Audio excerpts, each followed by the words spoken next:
Welcome back to Frederick Advice Givers, episode 143. I am Eric Verdi, and I've got local artist with me, Yemi, today. Yemi, thank you for joining us, man. Thanks for having me, buddy. I appreciate it. So we are sitting in Aze. So we are sitting in Aze Restaurant on Eveready Square, right in the heart of downtown Frederick. We've interviewed a couple businesses downtown with Smooch right across the street over here. Mm-hmm. Your artwork, you're sandblasting. We're sitting here. You've got 5 or 6 pieces of art. You've sandblasted all this. Yep. We were originally going to do the interview in the Carroll Creek Walk. Yep. Between the Carroll Creek Plaza and the parking garage right across from the courthouse. Mm-hmm. But our audio was bad, so we had to redo it and come over here. Yep. So your artwork's featured all around Frederick, right? Yep. All right, but before we get into what you do professionally, tell us like your backstory, man. Where are you from? How do you get to Frederick? Like, give us your origin story. Well, I'm originally from Nigeria. Okay. And it was when I was about 19 years old. As an artist, being a young artist, I wanted to study art in a foreign country because I knew that if I stayed in Nigeria, right, that there's no way that I would be as developed artistically as I needed to be. So I arrived in I arrived in New York. Okay. Because I went to college in New York. In 1978. Okay. And so that's really the beginning of my journey of being in America. And once I started studying, I realized that, this is actually a great country. So I decided to stay in America. So you've always been an artist? Always been an artist. From the time I was 3 years old, I wanted to be an artist. All right, so tell me the story about being what was your first piece of, how did you know you were good? Because everybody has their strengths and their weaknesses. Like, yes. I can't draw, I can't mold, I can't do anything. So yeah. How did you know you had that talent? Because my parents, my dad and my mom, encouraged me. And then when I went into kindergarten, okay, my teachers knew that I could draw for some reason. I would draw with chalk on the chalkboard, right? And they would put me on the desk and say, "Well, draw us a guy in a hat or draw us a car." And as a 3, 4, 5-year-old, I could draw all those things at a pretty high level for my age. I've always been more developed artistically for my age, Okay. And so that's how I knew. And all along the way, my parents encouraged me. My dad especially encouraged me. Even though he thought that I should be an architect because he figured that an architect would probably make more money than an artist could make. Right. But he still believed in my dream that I wanted to be an artist. I didn't want to be an architect. I just wanted to be an artist. And my dad really helped me, and my mom too, helped me in that dream along. Awesome. All right, so you grew up in Nigeria in the late 60s and early 70s, is that right? Mm-hmm. Mm-hmm. All right, so I find this fascinating. So I've got to go off the interview here for a few minutes just to figure. So like, how is it growing up in Nigeria in the 60s and 70s? Like, what do you do for fun? Like, what's the school system? Are you in class with 20 kids or 5 kids or 100? Like, give me a little bit of background, man. It's kind of similar to the way it is here. Okay. The class sizes are about 20, 30, 40. Okay. And it's the same. It's a slightly different grade number because it's like grade 1, grade 2, grade 3. It's like Form 1, Form 2, Form 3, Form 4, Form 5. Okay. And then you go to the higher level, and then you go to level 1, level 2, level 3, level 4, level 5. And so it's kind of similar to the way it is here. Kind of similar. So small town, big city. I grew up in one of the biggest cities in sub-Sahara Africa. Okay. Which is a city called Ibadan. That's where I grew up. Okay. And so, I mean, millions of people. Right. And we lived in kind of like a suburban-ish area that was quieter, but it was still the city. Okay. Yeah. So, come to the U.S., 19 years old. Mm-hmm. New York, right? New York. New York. Yep. How do you find your way to Frederick, and how do you plant your roots in Frederick? Okay, so what I did was when I got my bachelor's degree and I got my master's degree, I went and I started doing illustration, and I did illustration all over the world. Okay. I did illustration for several countries. I did postage stamps for over 200 postage stamps for different countries. My work was in Neiman Marcus, Macy's, Target, all those different stores. And so that's really how the journey started to then. Basically what happened was my wife at the time decided that she wanted to have kids, and I wanted to have kids as well. So that's really how we ended up here, because we didn't want to have kids in Manhattan. Right. Manhattan was too gritty and too noisy for us. Okay, and so we decided to move to Frederick because my wife actually grew up in Gettysburg. Okay. So she Okay. grew up in Gettysburg, and Frederick is pretty close to Right. Gettysburg, and we decided to just look around and we see the rolling hills, the mountains, the clean air, the nice people, Right. and we just decided this is the right place for us. That's why we decided to stay here. Awesome. When did you move to Frederick? 22 years ago now. Okay. Yep. So tell me about this piece that we're sitting in front of. So how did you make this piece? Yes.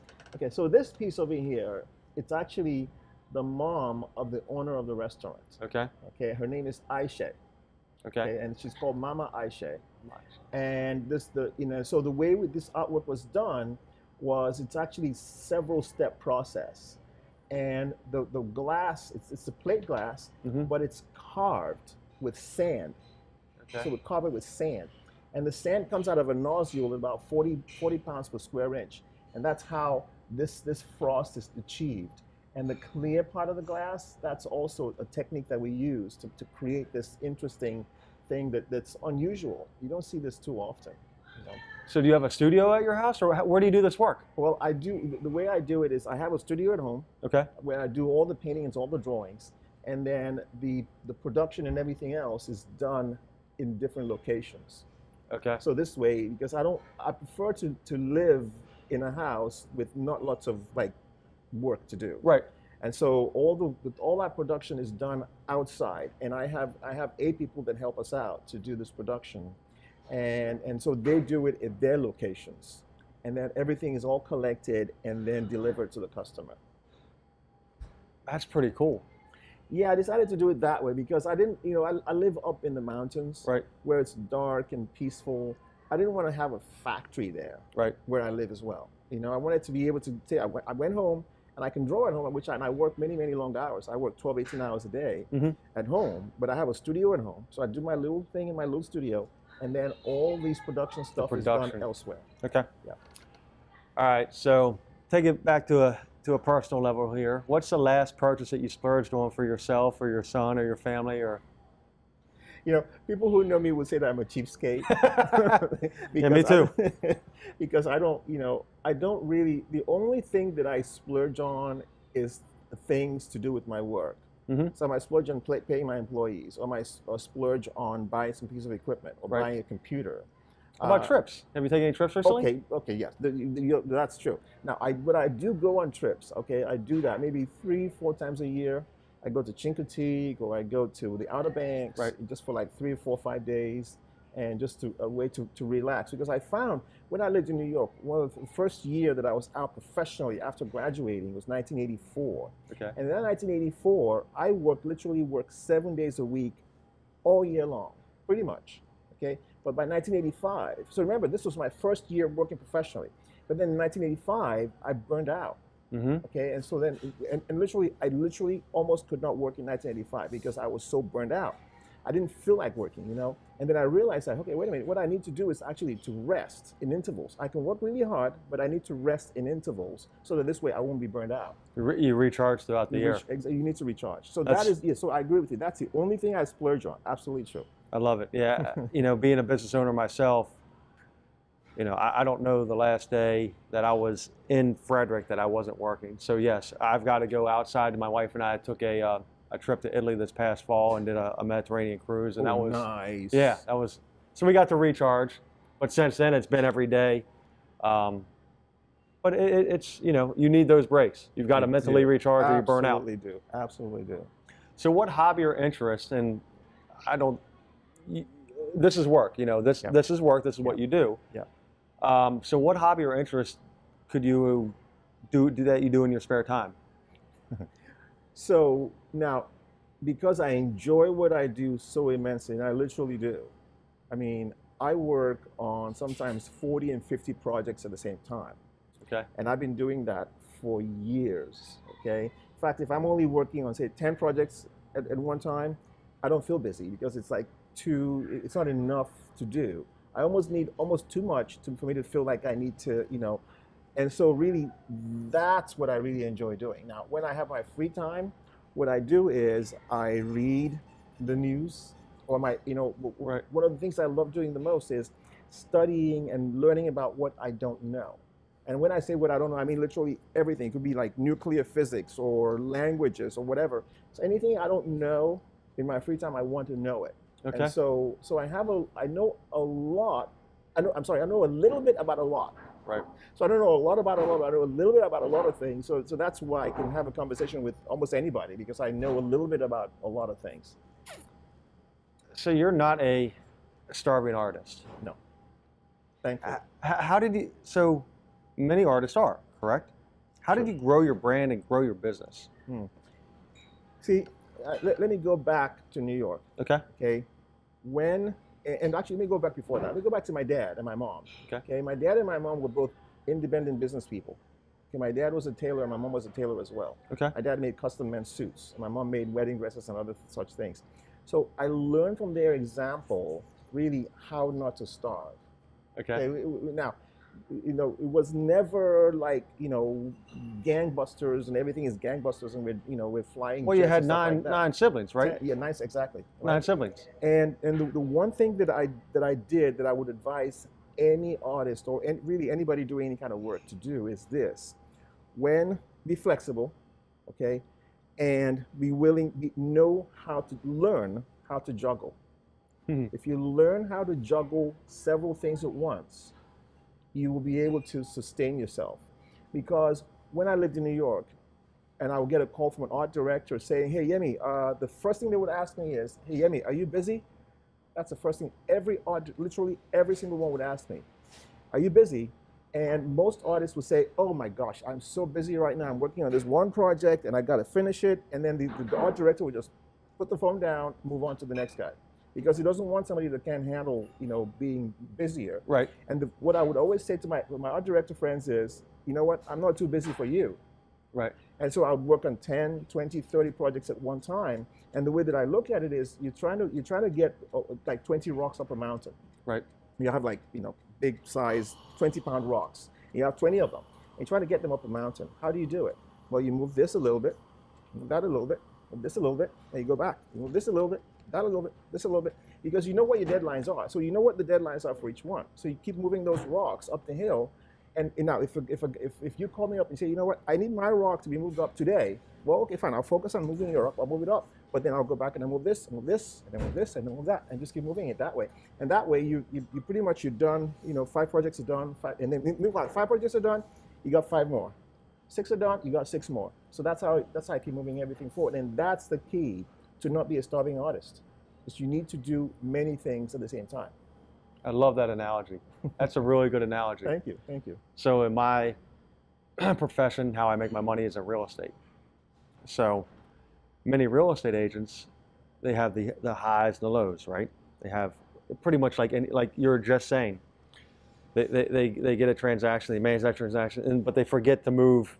You're talking about those rocks, and that's the marketing. That's the marketing. That's coming out. Exactly. That's the marketing that they forget about until that transaction is done and they're dead. They don't have anything else, and they go market, and they do this. Yep. It's getting a business foundation in place, which is what you have. It's what you're exactly talking about. You have a business foundation and principles in place where you can stay busy and move these here, and move this here, and move this here, all the while. Once these get to here, you've probably replaced it, and now you're moving another layer up, right? Yep, absolutely. Awesome. That's the key. Awesome. You have to keep the pipeline as full as you can. Right. Now, you get sometimes, and I've been through, 3 or 4 recessions since 1984, maybe 5, and I've always been able to weather each one. Even though, business does this when the recession, so you're kind of scraping along the ground. But again, it's about finding ways to stuff the pipeline. Right. You stuff that pipeline full of stuff, and you're pretty sustainable. I agree wholeheartedly. I think your business philosophy is very wise. Thank you. All right, so when you wake up in the morning, what's your drive? What's your why? It's a very funny thing. I was telling my mom this the other day, because when I was a teenager, my mom, and of course, teenagers. I'm on holidays, because remember I went to boarding school, right? So I'm on holidays, and I'm 14, 15, 16, and I just want to sleep in, right? And my mom raising 10 kids, there's stuff to do. You have to clean the compound. You have to go, cut the potatoes. You have to do this.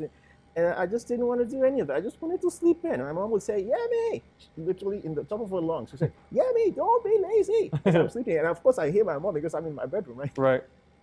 It's so funny. So it's my mom's voice that wakes me up every morning. To this day, right? I love it. My mom's voice. She said not to be lazy, and you know, and since I enjoy what I do, I mean, I get up at 5 every morning, Right. and I enjoy what I do so much that it's not a big deal. I actually love, and because there's stuff to do, there are deadlines. Like for example, today, I have all these meetings I need to go out. Yours was one of the things I need to do. And I have to head up to Boonesboro after this to go to my customer over there. And so all those things to do, you have to get up. You don't have a choice anyway. And I found that most successful entrepreneurs are the ones that do work outside of the 9 to 5. You know, I'm up at 5:30, working on my writing or working on my newsletter, and at the evening, you know, putting the paperwork. You know, so most successful business owners and entrepreneurs. Absolutely, you have to. You have to. All right, so you hear your mom yelling at you. That gets you up in the morning. A piece of advice that you got is, or that you gave, is moving the projects along. So in your journey of being an entrepreneur, what's maybe something that somebody told you that ended up being a bad piece of advice that didn't turn out like that person thought it would or said it would? Wow. You know, the funny thing is, I don't really think of life in terms of bad and good necessarily. I don't really look at it that way, because what may be bad in the moment is actually a learning experience. In fact, bad in some ways is actually a good thing. I hear you. Because I see, and I frankly, I couldn't refer. What's a good learning experience? And a good learning experience that I had was when you probably don't know this guy. His name is Milton Glaser. Milton Glaser is one of the fathers of graphic design in America. Literally one of the fathers of modern graphic design. And Milton Glaser, when I was in college, when I was about, I think my 3rd year in college, because I got a bachelor's and a master's degree. Second year.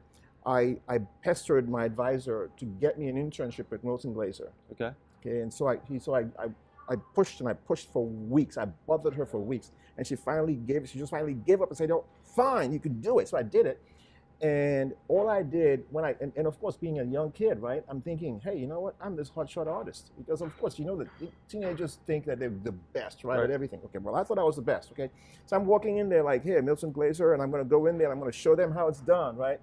And so I get there, and the first thing they said to me is, "Here's this table over here. You know, square the table." Square the table? Okay, I'll square the table. So I squared the table. And they said, okay, I'm done now. What's next? Go get me some coffee. Okay, so I get them coffee. Now, but the experience, though, of being around one of the best graphic designers in the world and his team, I was able to look over their shoulders, okay? They didn't let me design anything because, you know something? I was not good enough. But I didn't know it. I thought I was good, but I was not good enough. Right. Because I was just a student. But the idea that I could look over their shoulders was actually very compelling for me. And it really taught me a lot about how this is done. Because he was actually, his office was in this townhouse.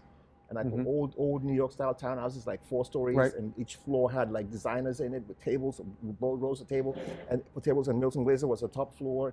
And when I left, when I was leaving after doing my internship, I did a drawing for Milton, and I gave it to him. And then he gave me a book, and he signed his book for me. He had this book of graphic design that he gave to me, like a thick book like this, like a Bible. He signed it to me, and he gave it to me. I still have it to this day. Awesome. So that was very formative for me. Okay. Yeah, one of the things, anything that you do in life, you would not, I don't know, you call Milton a mentor or not, maybe not. Yep. But you want to find somebody that's maybe gone down that path, or somebody that you look up to. I've got many of those people, and it sounds like you do too, especially with Milton. And I'm sure a lot of people look up to you and lean on you for advice. I've learned 6 things just sitting here talking to you for the first 20 minutes of the interview, is to find those people that have forged that path. And yes, peer over their shoulder. Absolutely. And look, and ask the questions. Why did you do it this way? Because I was thinking it should be done this way. Absolutely. Oh, but you've done that 200 times, and it does make more sense to do it this way. Yes. Absolutely. And so that's Milton Glaser in New York. And as you were saying that, I was just thinking of a local influence that in some ways is actually, about as formative as Milton Glaser was to me, and that's George Delaplane. Okay. Oh, And yeah. if you know George Delaplane. Well, I know the Delaplane Center. Yeah. Exactly. So Yeah. George Delaplane and Betty Delaplane. Okay. I just happened to, by good fortune, have met Betty, and Betty, took me in as a good friend, right? Right. And I looked at what George has done, okay? And I'm not giving you any information that nobody else knows, but what he did was he took this small community and he focused on it like a laser, okay? Did the paper and did the cable company. Right. And he became this hugely successful guy by focusing on this small town. And that's been his entire focus since his family has been here since I think the 1800s. Right. And and the way that he is as a person, as a human being, that he's so humble. And if you see him, you would just think, this is a nice guy. But you wouldn't think that this guy is this powerful titan that has done incredible things that the vast majority of men on this earth and women on this earth will never do. And yet he did it. And yet he's a simple guy who's this really nice person. And all he does is to be giving and to be kind to people. So he was actually very formative as well. It helped me to be who I am today. It's really partly because of George. I love it. All right, Yemi. So you're episode 143 here on Frederick Advice Givers. Yep. I've interviewed 142 other business owners, entrepreneurs like yourself, and I've gotten great bits of knowledge from you already. And that's what you in the pre-interview, we were sitting there asking, well, why you do this or whatever. And I said, I get to meet people like you. I get to meet all these wonderful business owners, entrepreneurs, and I get to extract nuggets out of each interview. So I want to flip the script. I want you to ask me a question. I don't think I'm going to be nearly as insightful as you are, but go ahead and ask me a question, anything personal. No, I mean, I assess you as well as somebody who will go far. And the reason is because the way you think is the way that I see some of my most successful friends. And I'm surrounded by very successful people, much more successful than I am. And so I see some of your habits and some of the things that you do that will guarantee that you'll be a success as well. And so I mean, I look at, after this interview, I'm going to talk to you about, get some advice, because the tip of the spear when it comes to where information is going, where information knowledge is going, where technology is going. And those of us that are almost like Luddites, we don't really know. And so that's what I'd like to know from you. I mean, how did you get on the journey to be, because you're a young man, how did you get on the journey to be at the tip of that spear of the technology and where technology is going, where information is going as well? Studying, just like you said, researching and studying, picking people that I'll probably never get to meet and try to emulate what they're doing and how they've grown their organizations and their business. My first foray into that was writing, and you had mentioned something earlier, and how you learn to be a good copywriter. You sit down and you take some of the best copy in the world and you handwrite it out. You handwrite it out. You handwrite it out. You handwrite it out. That's what I did for quite a few years. So I got better at conveying my message via written word. Okay, I always like challenging myself. So my first hurdle was learning how to write. I've published a book. I've got a second one coming out. I publish a monthly newsletter that I actually sit down and physically write. I've done that for 5 years. So being able to tell a story first through the written word skyrocketed my core business from here to here. Okay, when I got a little bit better at that, I went to a mentor friend of mine and said, I want to help other business owners, entrepreneurs share their story. My first idea was to write your story for you, okay, and to write 142 other people's stories. He said, Eric, that's going to be way too much work. What you're going to do is you're going to start a podcast like Frederick Advice Givers. You're going to sit down and interview these wonderful people. And now we've captured your story audio. We've got the last 20 couple episodes have done video.